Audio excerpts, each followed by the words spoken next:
김정은이 이처럼 이 군비 문제, 핵을 포함해서 군비 문제를 열심히 챙기고 있는 거는요, 러시아에 대한 무기 수출과 관련이 있을 것이다. 이런 분석도 나오고 있습니다. 이 같은 북러 밀착에 대해서 가장 민감하게 반응을 하고 또 불만을 가질 수 있는 나라, 바로 중국이죠. 실제 최근 들어서 북한과 중국 간의 관계에 이상 기류가 계속해서 감지되고 있는데요.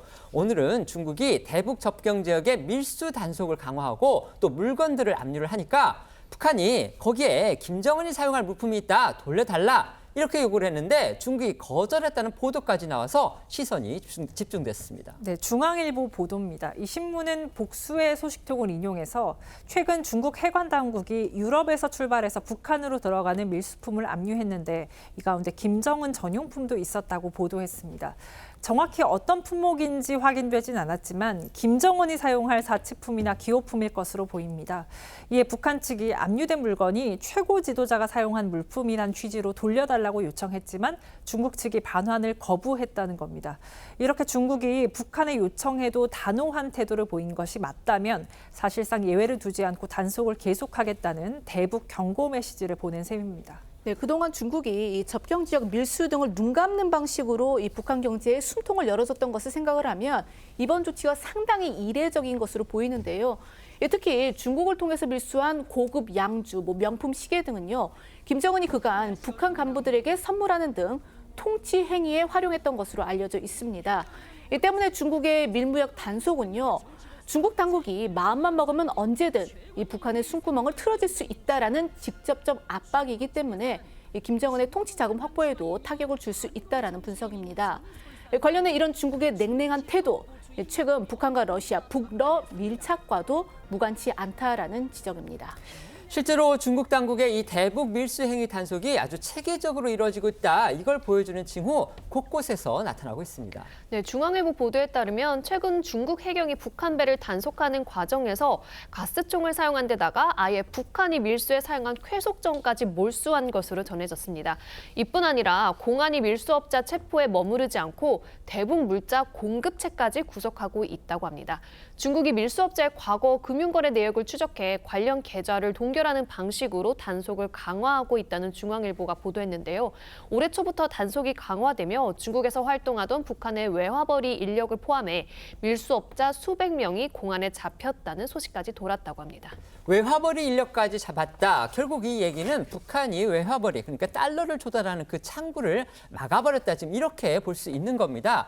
상황이 이렇다 보니까요. 중국 측에서 압류한 북한 밀수품의 규모가 상당한데 이게 이 중국 법원의 경매 물건 목록에까지 올랐다고 합니다. 네, 중앙일보 보도 이어서 전해드리면 각종 사치품, 마약 등 다양한 품목의 밀수품이 압류됐고 공안이 몰수한 품목 중에는 중고기관차도 있다는데요.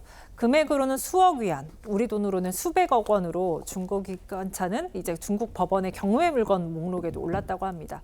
상황이 이렇다 보니까 최근 김정은 위원장이 사활을 걸고 있는 군수품 생산에도 영향을 미치고 있다는 분석이 나옵니다. 중앙일보는 대북 소식통을 인용해서 북한이 정찰위성 부품, 군수품 등 핵심 물자 조달에 난항을 겪고 있다며 이 때문에 올해 정찰위성 발사 계획이 축소됐다는 소문도 돌고 있다고 전했습니다. 북한 매체가 오늘 김정은의 시찰 소식 이걸 전달을 하면서 이례적으로 우라늄 농축 시설의 사진을 공개를 했습니다. 이 시설 지금까지 전혀 공개되지 않고 있던 거고요. 심지어 핵 보유국조차도 우라늄 농축 시설을 공개하는 거는 상당히 꺼리고 또 그렇게 하지를 않고 있습니다. 그런데 북한이 이렇게 이례적으로 이 시설을 공개한 거 결국 이제 그러니까 대한민국을 겨냥한 것도 있겠지만 그보다는 더 큰 목적이 바로 미국 대선을 앞두고서 뭔가 몸값을 올리려고 한다. 특히 트럼프가 당선이 되면 우리가 이런 것 갖고 당신하고 협상할 수 있다. 이런 메시지를 던지기 위한 것이다. 지금 이런 해석이 남기고 있습니다. 공감하십니까? 그렇죠. 최근에 미국에서 공개되는 회고록 같은 것을 보면은 김정은 위원장이 문재인 전 대통령에게는 불신을 많이 표시를 했지만 트럼프에 대해서는 상당한 신뢰감을 표시를 했거든요. 그럼 이런 것을 공개를 함으로 해서 미국 국민들에게 이제 압박을 일단 주는 거죠. 주는데 이제 트럼프와 본인은 대화가 통할 수 있으니까 이 트럼프에게 좀 힘을 실어주려는 그런 목적이 하나 있고 저는 또 국제사회에 대한 메시지를 던졌다고 봅니다. 이게 지금 6차 핵실험을 했고 7차를 남겨두고 있잖아요. 그전에 파키스탄이 6차 핵실험하고 나서 NPT에서 비공식적으로 핵 보유국 지위를 인정을 받았어요. 그런데 북한은 그러지 못하고 있으니까는 이 기회에 핵 보유국 사실상의 핵 보유국 기회를 인정을 받으면 협상 고지에서 유리한 고지를 차지할 수가 있으니까는 그런 이제 다목적 포석이 있다고 봅니다. 네. 예, 뭐 김정은이 일단은 뭐 핵 어떤 그 능력을 과시하는 것이죠. 몸값을 높이는 부분들이 있는 것 같은데 좀 그 미 대선을 잘못 읽고 있는 게 아닌가라는 좀 개인적인 생각은 있습니다. 봐서는 지금 현재 그 북한은 결국에는 한반도 문제를 미국하고만 풀려고 했던 그런 역사적인 그런 관행이 있어요.